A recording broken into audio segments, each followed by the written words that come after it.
Hello and welcome back to Cooking the Books with me, Gilly Smith, the podcast which takes us through 4 food moments from the books of our favourite food writers. It's about all of life through the prism of food. And this week we've got an extra episode in the run-up to the UK general election to remind everyone why we must get the next government to fix the food system.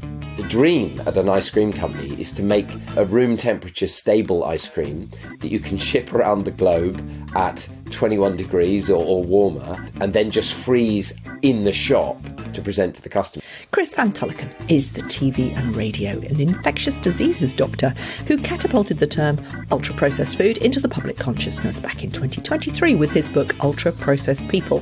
Why do we all eat stuff that isn't food and why can't we stop?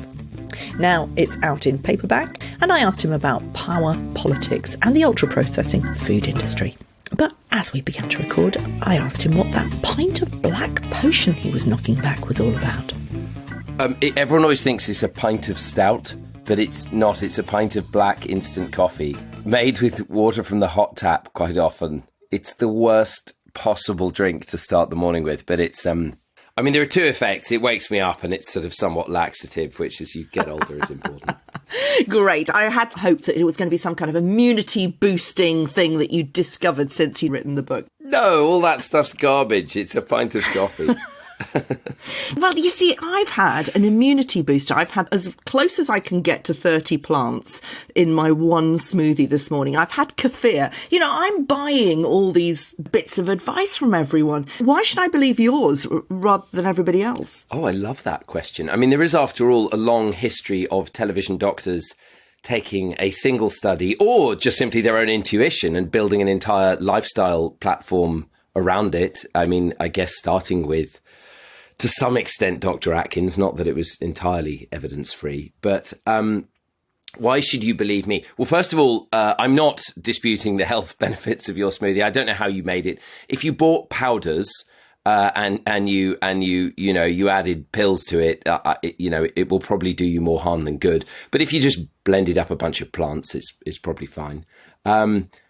Whether it's better than just simply eating a few of those plants gradually over the day is hard to say, but I suspect not. The food industry has successfully managed to do what the tobacco industry did for cigarettes, which is create doubt and confusion around the concept of ultra-processed food in this country, so that there appears to be some controversy. So when the Times published the paperback of my book a few weeks ago, they described it very nicely. I think this is something like, I'm going to make this up. It was Chris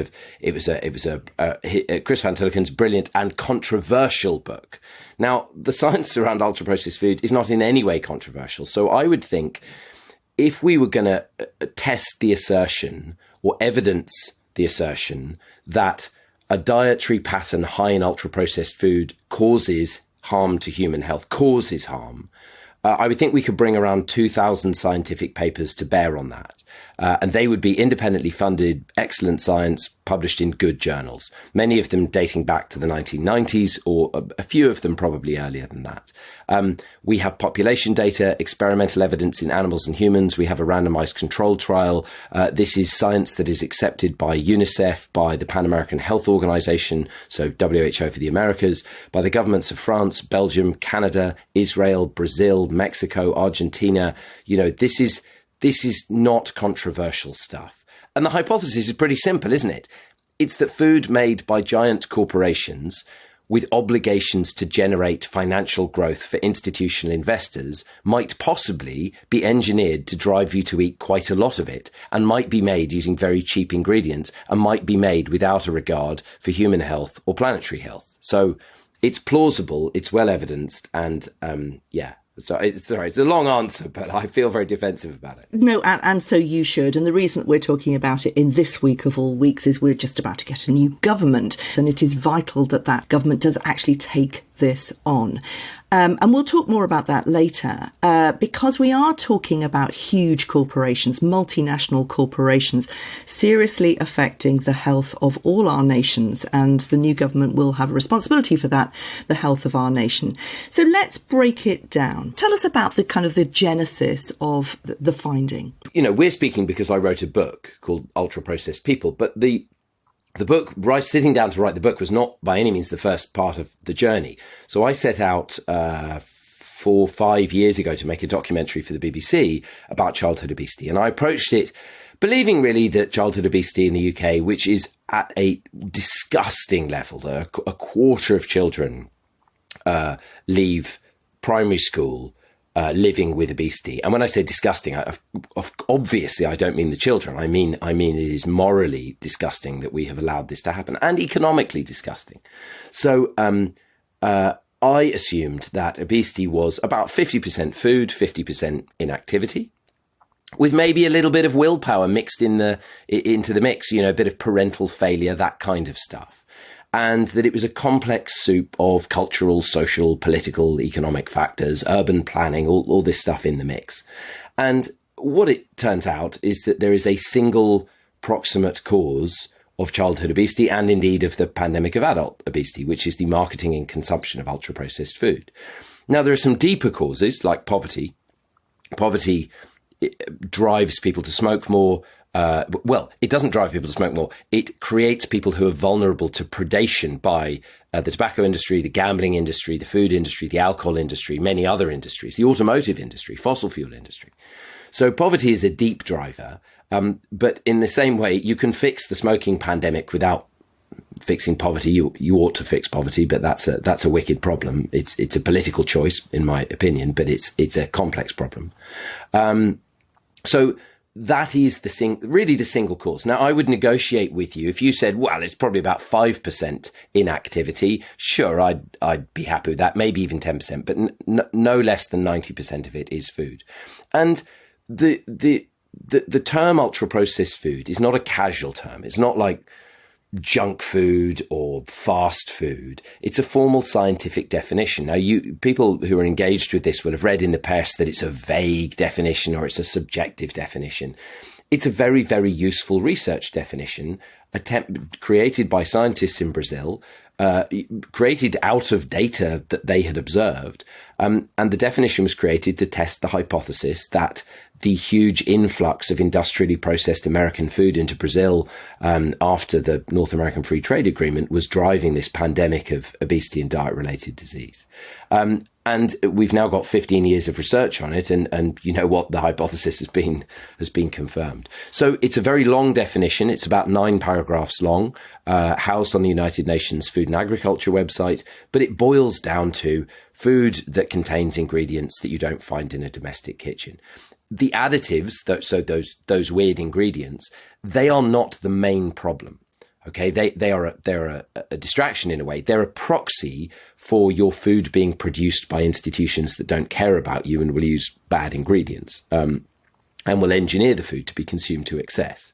But some of the additives are harmful. But everyone gets a bit distracted about the additives. The additives aren't the main show. They're just the way that you as a consumer tell if a food is ultra-processed. You've been on a journey yourself with this, as have members of your family. You say your brother Zand kind of rings you up, as do all your friends, and say, look, what about this? What about that? I mean, how can we be sure? You say that the easiest way to say it is it food that you can cook from scratch that you would normally find in your kitchen, and that the additives are distractions. But I mean, you list things like synthetic emulsifiers, low-cal sweeteners, stabilising gums, flavour compounds, etc., which we know are not food. If we go into a supermarket and we're reading the back of the packets and we find those things, are we saying, right, that is UPF? How can we tell? So when I say additives are a distraction, what I mean is, if you see xanthan gum on an ingredients list, you are probably looking at an ultra-processed food product. But the xanthan gum isn't the way it harms you. I mean, xanthan gum may or may not be harmful. We don't really know. It certainly promotes bacterial growth that we don't find in people who don't eat xanthan gum. But it's probably not very harmful. It's not toxic. It's just a sign that your food will have been through a design and engineering process that is about getting you to eat a lot of that food. And it's a sign the food will be unhealthy in other ways. So there are some additives, the non-nutritive sweeteners, the emulsifiers, the modified starches, that we have some growing and I would say pretty robust evidence that they do drive harms. But they're not the main sources of harm of ultra-processed food. But when you're looking around a shop, look at the ingredients list. If you are reading an ingredients list, it's probably ultra-processed. And the thing we have the most evidence around really is that if you cook what I would call real food or whole food at home, if you make your own food or you eat minimally. So if you eat a lunch of an apple, a banana, and a handful of nuts, we're as sure as we are of anything else in health or medicine that is a healthy pattern of lunch eating. If you eat a lunch that's a packaged sandwich, a pack of crunchy stuff, and a can of fizzy pop, it's not that will necessarily have more calories. It will probably have about 1,000 to 1,200 calories, but you will eat every single last morsel of that lunch, and it will be very high in salt, it will be very high in saturated fat, and it will be very high in sugar. And perhaps the best evidence we have around the harms of food is, paradoxically, is around salt, fat, and sugar. So the other thing we know about ultra-processed food is that almost all of it is extremely high in fat, salt, or sugar, usually, very often, all three. And so the other confected industrial argument that is happening in the UK press is you will often read at the end of there was a reporter in a broadsheet a few weeks ago about a study done at Harvard linking ultra-processed food to cancer. But the final comment was from an industry-funded scientist who didn't disclose their industry funding. I just happen to know they're funded by big food companies, who said, look, the main problem with food has nothing to do with ultra-processing. It's all to do with salt and sugar. And so the reader is left confused.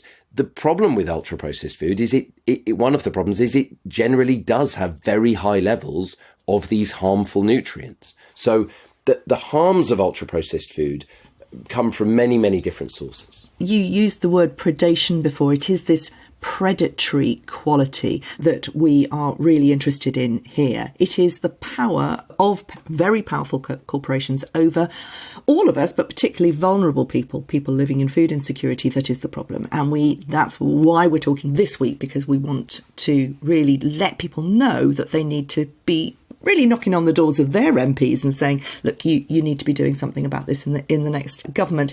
You talk about it hacks our brains. You talk about it tricks us into eating more by being softer, slicker, saltier, sweeter than whole foods. And it is that $1 trillion fact that is, you say, driving the obesity epidemic. Now, those are really, really big claims. And, I work for the Food Foundation. We're all over that as well. You've got a bit of a thing about the food industry, though, largely from your work earlier on in Central Africa, where you saw lots of children dying of infections, which you said was not because we lacked antibiotics, it was because they were being fed baby food made up with filthy water, milk formula that was directly marketed to families as aspirational. I mean, that relationship with the food industry and vulnerable people has been driving your work for a very long time, hasn't it? I'm an infectious diseases doctor, and that might sound a bit incongruous to be doing this work, but in this country, my patients are migrants, asylum seekers, people without homes, injecting drug users, sometimes sex workers. And generally, it is disadvantaged populations that get infections. And I see that my patient community is very deliberately predated on by several very large industries. Now, the World Health Organization released a report a couple of weeks ago showing that about 7,500 people die every day in Europe because of really the actions of four industries: fossil fuels, tobacco, alcohol, and food. And most of those deaths are completely avoidable. So whether you're dealing, and what we see is it's no longer just people who live in disadvantage, but they are very deliberately affected. So when I talk about industrial regulation, to me, I'm going to slightly skirt around your question, because everyone wants to know, how does UPF harm me? How can I go to the supermarket and buy a lasagna and, it not be bad for me, but it will still be convenient and I can put it in the microwave? And people want to get into the nitty gritty. That stuff is of relatively little interest. To me, the main harms of ultra processed food are the fact that it is the necessary product of a food system that drives massive health inequality, huge environmental damage, and public health harms. And so agonizing about whether there's some dextrose in your sausages or not misses the point. The industries are extractive. So they're extractive from poor communities in the UK to wealthy people, but also global north to global south. We see the major fast food chains breaking into the middle classes in West Africa, in South Asia, and these are countries without really effective public health regulation or public health infrastructure, and the money is hoovered out of these countries and sent to the global north. So these are industries that don't support, they don't keep money locally, they harm local business, and they generate inequality, not just through paying people badly, but tax avoidance, but also because you will pay for this food later. So we think of this food as cheap, and the Food Foundation's done some brilliant work on how cheap it is to buy harmful food. But it's only cheap at the moment you buy it. It's extremely expensive later on. You pay for the planetary effects and the effects on your body. Yeah, it is the system that we need to be looking at. Let's break it down through your 4 food moments. You've made it personal. Lyra, your daughter, has even been involved in your experiments. You decided to go on an experiment, eating 80% UPF yourself, and not deliberately, Lyra got involved. Well, having this food, if you've got, I've got 3 young children now. If you've got young kids in the house, having a house full of ultra-processed food is like having a house full of cigarettes and cocaine if you live with other addicts. We know that children, we've got, I think, very persuasive research that a significant number of children live with addiction to these products. And Lyra had never had Cocoa Pops. And as soon as she saw the box, she knew this was for her, right? There's a monkey on the box, it's bright colours, it's brown like chocolate, she called it the Mickey Mouse cereal. I've got videos of her first interaction with it. Various, food industry commentators have said, I've made all this up, or that there's that sort of, the general meme thing of people saying things about their kids that of course, the kids never actually said. It's just a convenient narrative tool. But this all really happened. So my diet was, I was somewhat skeptical at this point it would have any major effect. I was persuaded by the health effects, but I thought, well, I was in my 40s, eating a diet that 20% of the UK population in the UK already eat for a month when you're 40 is hardly going to do me any significant harm. But we saw, I would say, the sort of 4 major effects. We saw a massive weight gain, and this is probably the best evidence effect of UPF. And I've spoken to dozens of food industry scientists and engineers, and they all say the same thing. Of course, we engineer the food for excess consumption. That's its purpose. We make it so that you can't stop eating it. We use flavour and packaging and softness and energy density and salt and fat ratios and acidity. So I gained 6 kilos in a month, more like 6.5 kilos. So I would have doubled my body weight in a year. We saw very significant changes in my hormonal response to a standard meal. So my fullness hormones didn't go up, and my hunger hormones stayed high. So a really altered response to a normal meal. And then we also saw changes on my MRI scan. Now you can say I'm just one patient, and that's absolutely right. But all these changes are very consistent with a much bigger body of data we have. And the MRI changes were very, very robust. And obviously you can't fake them. So I was doing these with, my friend and colleague, Claudia Wheeler-Kingshott. So, the changes were very significant. And we saw big changes in the communication between the addiction centers in the brain and the habit, the sort of automatic behavior centers. But perhaps the biggest thing for me was midway through the diet becoming very disgusted with the food. And that was what catalyzed the book. It was the fact that, I stopped wanting it. I really enjoyed the diet for about a fortnight. And then I spoke to a colleague in Brazil who said, this isn't real food. And that flicked a switch in my brain that meant it went from being addictive to being disgusting. Yeah.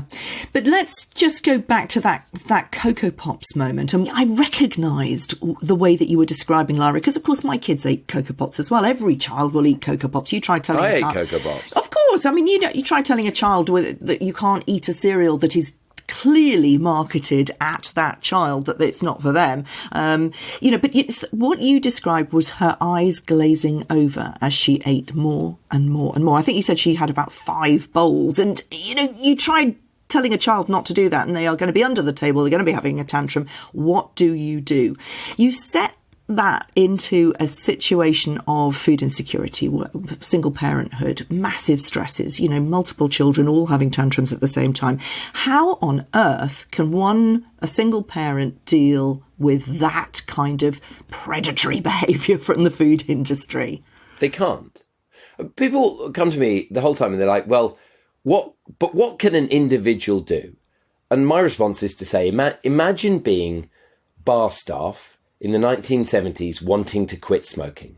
Imagine being cabin crew in the 1980s wanting to quit smoking. There would be basically nothing you could do. You would be smoking in the bus on the way to the airport. Everyone would be smoking at the airport. All the passengers would smoke through the flight. Everyone in your pub, bar, club would be smoking all day. Everyone around you. And the cigarettes were being advertised to you by doctors, from in the 50s and 60s.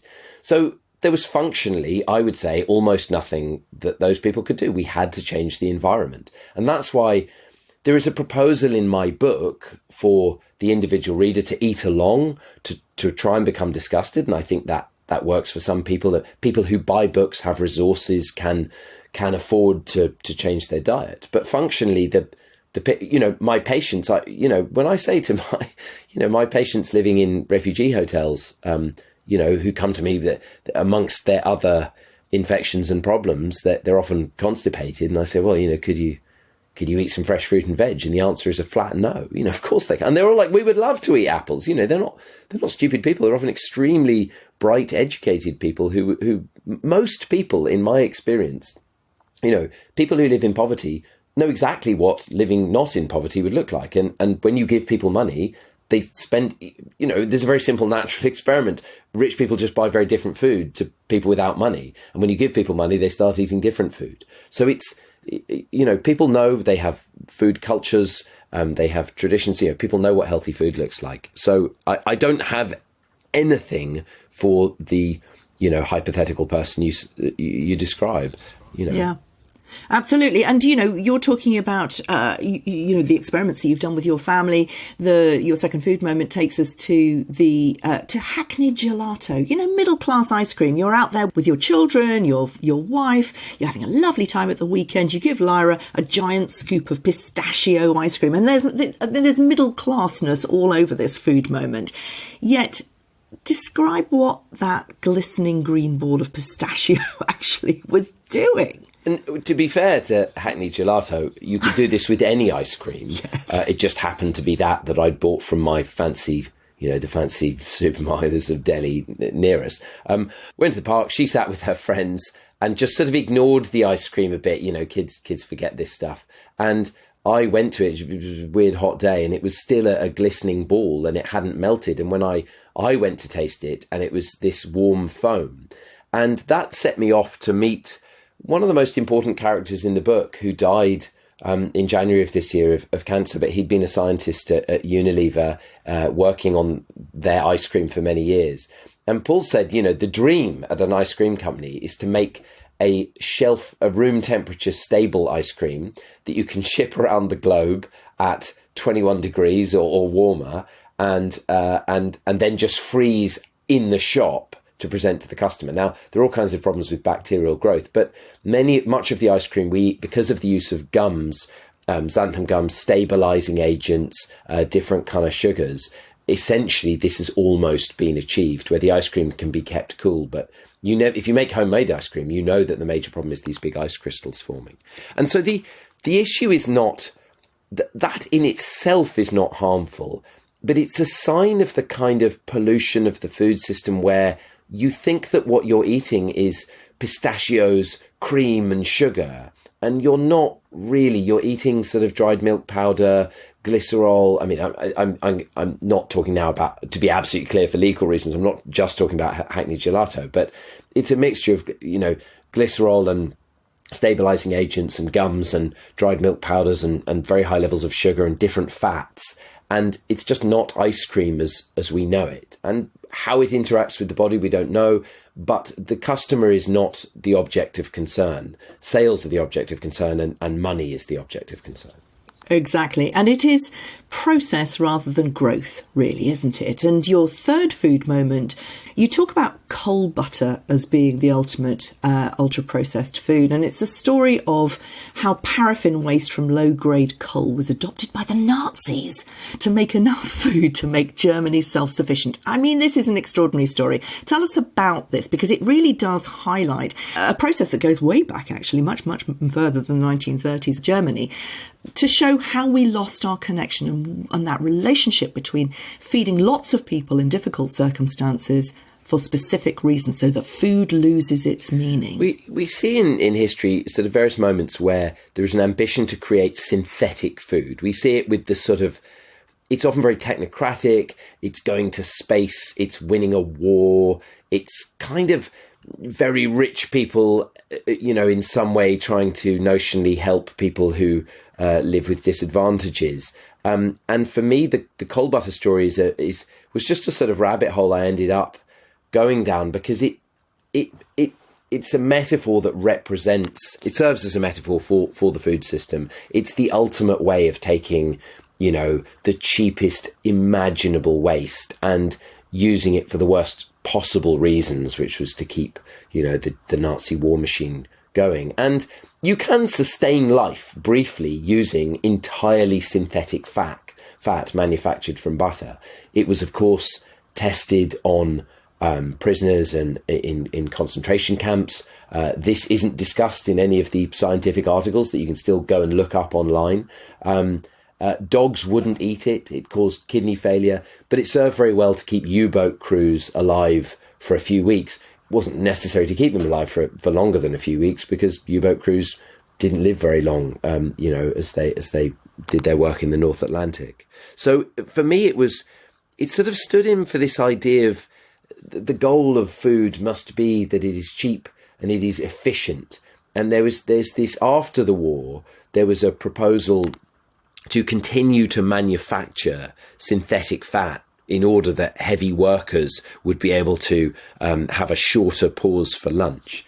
And to me, one of the big differences between the UK and Brazil, where I do a lot of work and where the definition of UPF comes from, was this. If you go to Brazil, and in fact, if you go to Italy or you go almost anywhere else in the world, people sit down and they eat a meal for lunch. They might not take very long, but they eat food.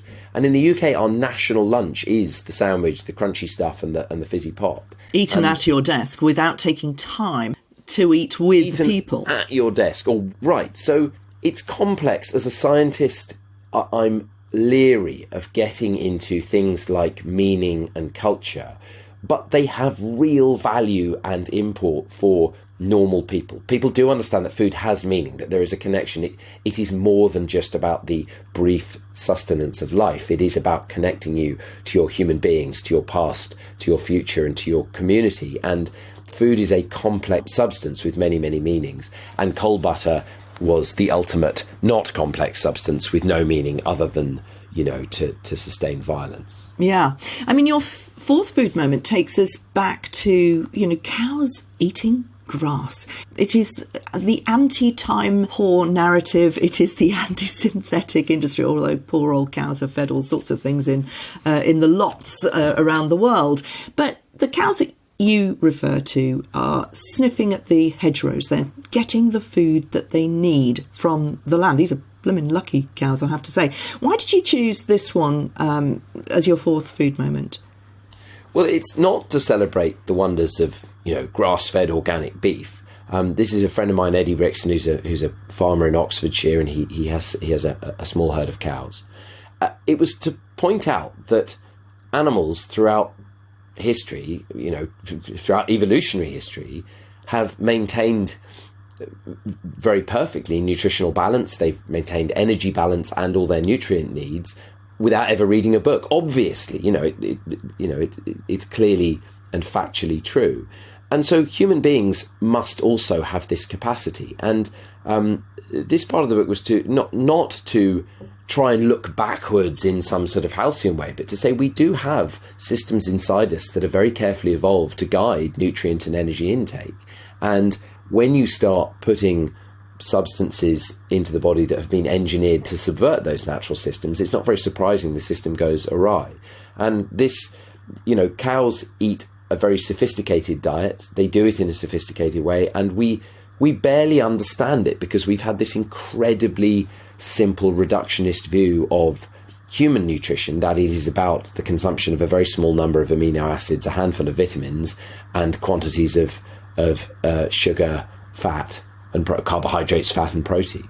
And there is something much, much more complex going on inside every one of us every time we eat a meal. But the system is easily hacked if you put people in MRI scanners, as the food industry have done, and if you put your, novel molecules into novel formulations and put it through tasting panels, and you assess how much you can get people to eat. And that's what industry has been very clever at doing. Yeah.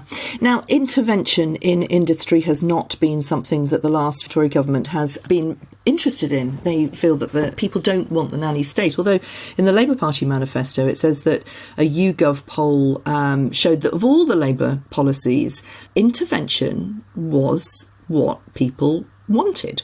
And at the end of the book, you do say the real source of shame and stigma should be directed towards governments, international governments, refusing to regulate this stuff.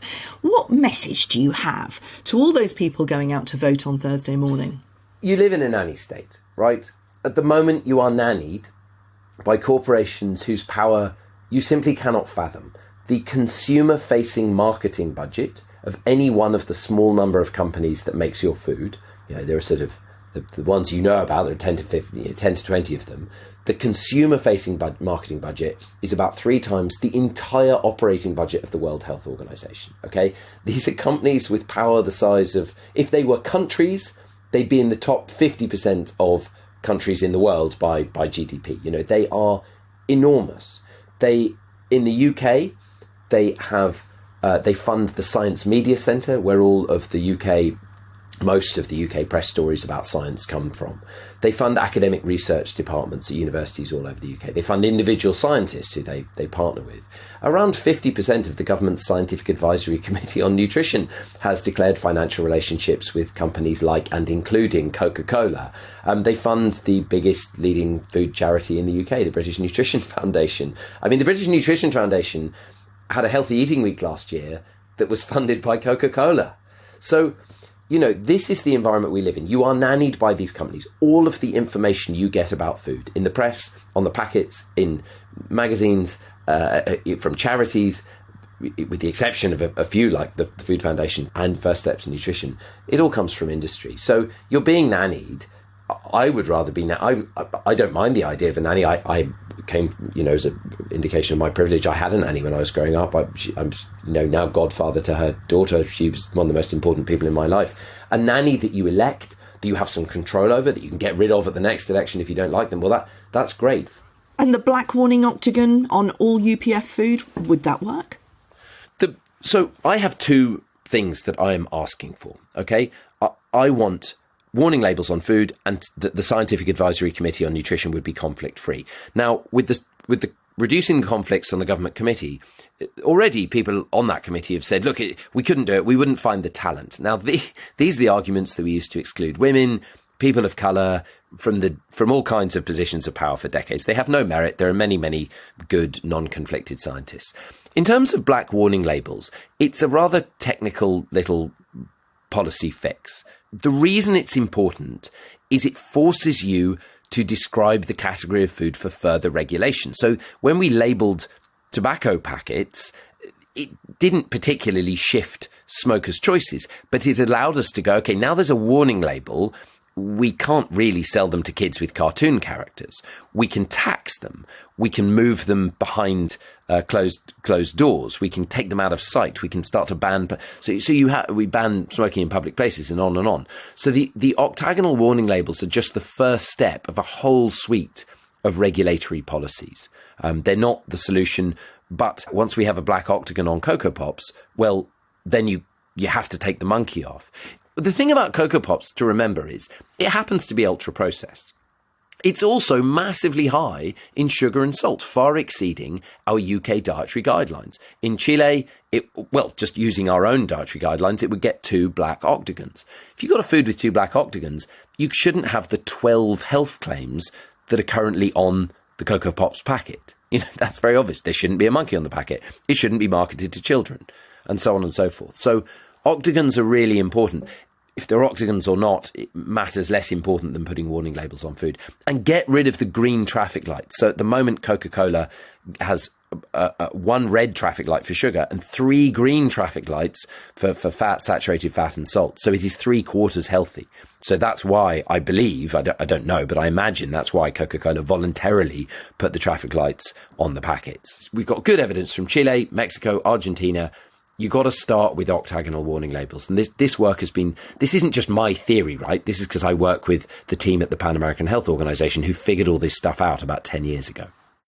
What for you is the big ask of the next government and governments all over the world about UPF? The function of the state, in my opinion, should be to protect us all from predatory transnational corporations. They're not even UK corporations. They don't pay much tax here. They don't employ a lot of people in this country. They're not important for our economy. And no matter how much tax they paid, okay, it would not be enough to even make a dent in the bill for all this stuff. So I hate the economic arguments because the moral arguments are more powerful. But, obesity alone cost the UK economy 100 billion a year. These companies aren't paying 100 billion in tax. They're just not, they're paying a few million. So the main thing is you have to understand the incentives for tobacco. The reason tobacco killed so many millions of people was because of the financial incentives. The companies cannot self-govern. They have obligations to their owners. Tobacco and food were the same companies, right? They're not just similar companies. From the 80s to the early 2000s, it was the same industry. The same companies made our food and made our cigarettes. And so now what we see is human health is affected by many, many industries, but primarily tobacco, food, alcohol, gambling, and fossil fuels. They all need to be roped under the same umbrella. The only people who can restrain the worst excesses of these companies, the only institutions, are governments. And so we need to empower our governments. We need to vote for our governments, create a mandate for our governments to regulate these industries. And by the way, this is not creeping Marxism. I don't want to tank the economy. Industries thrive with effective regulation. We see it with pharma, biotech, banking, aviation. They're all, they all do better with effective regulation. So, and tobacco. If you bought a share of Philip Morris in 1990, you'd be absolutely fine now. You'd still have seen growth. Thanks for listening. Head over to my Substack for extra bites of Chris Van Tulleken and click on the show notes for much more information about what you need to do to put pressure on governments, our government in the UK and your government wherever you're listening. It's a multinational problem and politics is about people, so do your best. I'll see you next week.